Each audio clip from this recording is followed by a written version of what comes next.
Hi there. Hey, hello everyone. So today I want us to get interactive on something that is of importance to me as a person, and I believe having this conversation could also shift your perspective on what that looks like for you, and that is about setting boundaries. You know, I believe that it is important to delve into, the essence of having boundaries, in our lives, whether it's with work, family, friends, loved ones, husbands. Boundaries. When you have boundaries, it kind of cushions you to have a very stable, meaningful relationship with other people. When there are no boundaries, it's basically means anything and everything is acceptable or allowed. And imagine the chaos. Imagine, the disintegration that might happen or that is likely to occur as a result of not having boundaries. Boundaries in terms of what works, what doesn't work, and how you can support yourself first and your loved ones or the people in your circles so that you can both have uh, meaningful relationships. Having said that, I I want us to look at this from this perspective. Hopefully, at the end of this conversation, it might have, shifted your own thoughts on it. So, you know, whether it's at the workplace, whether it's in a relationship amongst our family members, among siblings, etc. People feel like when you set boundaries or when you have boundaries around you, in terms of how you are interacting with other people, how you show up with other people, those in your lives, or, you know, how you show up with others. Once you have boundaries, it means that you're selfish or you're self centered. Yeah, I like to use the word self centered, but I believe having boundaries actually goes a long way to support you and the other people in your life, in your circles, because then you don't get to do just anything or you don't get to do things anyhow. And it goes a long way to kind of give you a more structured or, well laid out way of being. So, how can we set boundaries? How can we set boundaries? Remember, I said having boundaries supports you, the individual, first. And it also has a lot of, positive impact on the people in your life, how you get to show up or how you support them to show up. Either way, right? So imagine that you meet a friend, you come across somebody, whether it's in a school, church, home, community, office, or even in a relationship. You start engaging with this individual, and I mean, without ever intending to hurt them in any way. Remember, we are unique individuals and we all show up differently. We think and act differently. So, I mean, at the start of every interaction or every engagement or connection or relationship, for the most part, 99.9% of the time, there is no intention to harm, unless otherwise, for people who are truly, truly evil. But then 99.9% of the time, we connect with people, engage with them with no intention to harm them whatsoever. However, we have different perspectives in life. We have different values, we have different belief systems, we have, different ways of thinking, we have different ways of processing situations, events, circumstances. We have different ways of interpreting and assessing situations. Our individual assessment and interpretation of situations and circumstances is always different, unique to you as an individual. So it is important that we bear all these things in mind. Again, in addition to that, we have different personalities, our preferences, our culture, how we want to be treated. It goes on and on and on. These dynamics are unique to every individual. With that being said, it is important that we even go further to, talk about how we treat other people who may have different perspectives, who may have different interpretations, who may have different assessments of, life events, situations, how we even treat these individuals whose perspective may be completely different from ours. And that is where differing perspectives comes in. How do we even make room to embrace other people's perspective, which are different from ours, right? And for these and other reasons, we may mean well at the time of interacting with people. I mean, like I said, 99.9% of the time we have good intentions. We mean no harm. We have no intention to hurt people.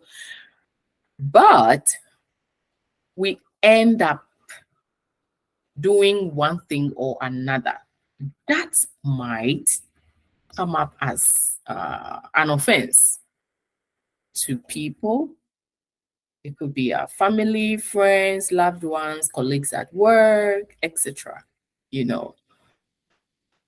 Remember, at the start of engaging or connecting with people, we had no intention of hurting them whatsoever.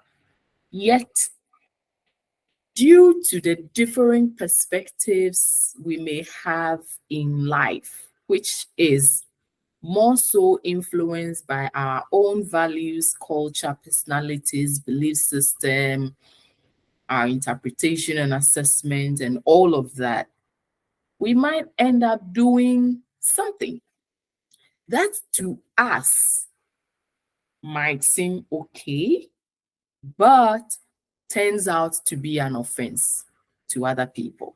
It could be your partner, it could be your loved one, it could be your husband, wife, children, siblings, co-workers, community members, etc. And this could be either way, on both sides. So our partners or colleague workers may not have the intention to hurt us. But again, as a result of these different perspectives we may have, we might end up doing things that might hurt them, or they might end up doing things that might hurt us. And when this happens, how can we how can we ensure that we are sustaining the peace and the affection without compromising our own values, right? So if something that we do turns out to be an offense to the other person, or something that other people do turns out to be an offense to us, how do we ensure that we are maintaining peace and love? We are maintaining, tranquility without necessarily compromising on our own values. You know what I mean? So we're going to be looking at some of the ways that we can effectively set boundaries in order to give and receive love, right? In order to give and receive affection. To begin with,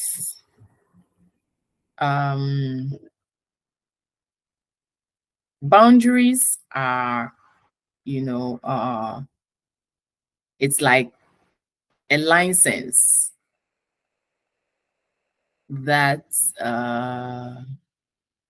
kind of give us that sense of ownership. You know what I mean? Yeah. Mhm. So once you have boundaries, you kind of find yourself, well positioned, and it gives you that sense of ownership, right? So again, let me just say this. There's a difference between setting boundaries and being in control or attempting to control someone or something or a situation. Setting boundaries, and the key word here for me is healthy boundaries, right? So boundaries are healthy ways of ensuring that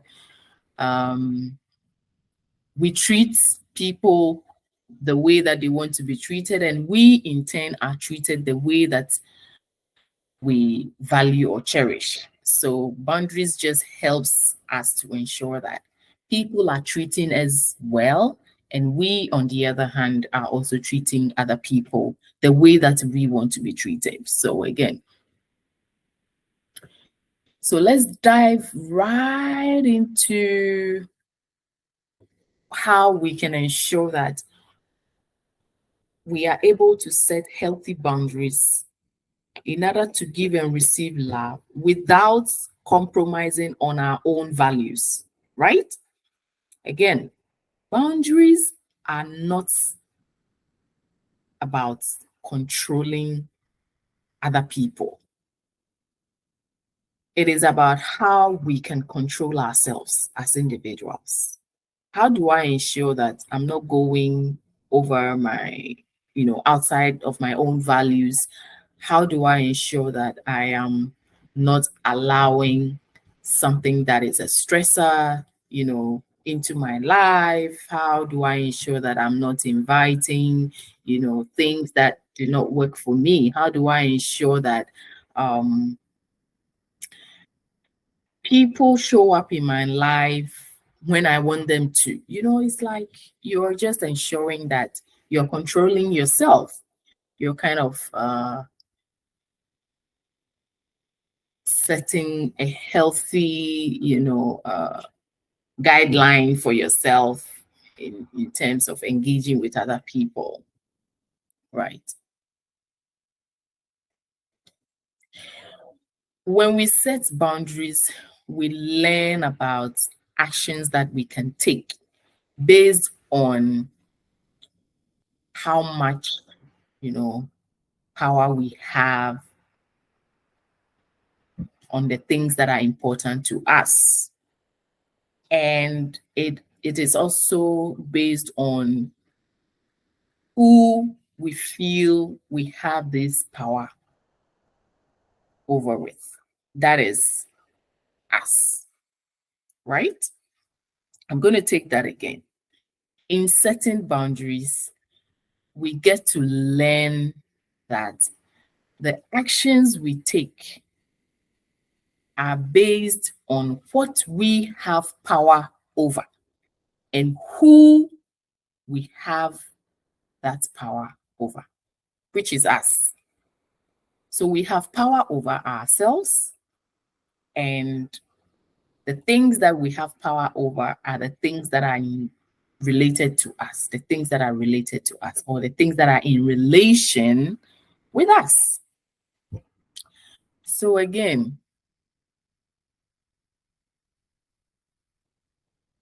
boundaries are not about being able to control other people. What boundaries are is about being able to say no and receive a no in any relationship. Again, like I said, it could be with your colleague, workers, your family members, your own children, friends, loved ones, church members, community, groups, etc. Where you find yourself involved or engaging with each one of these category of people. It is important for us to understand that boundaries refer to our ability to say no and receive that same no, an equal amount of that no in any relationship. True? Again, being able to say no and to receive no from other people has consequences, right? Yes, it does have consequences.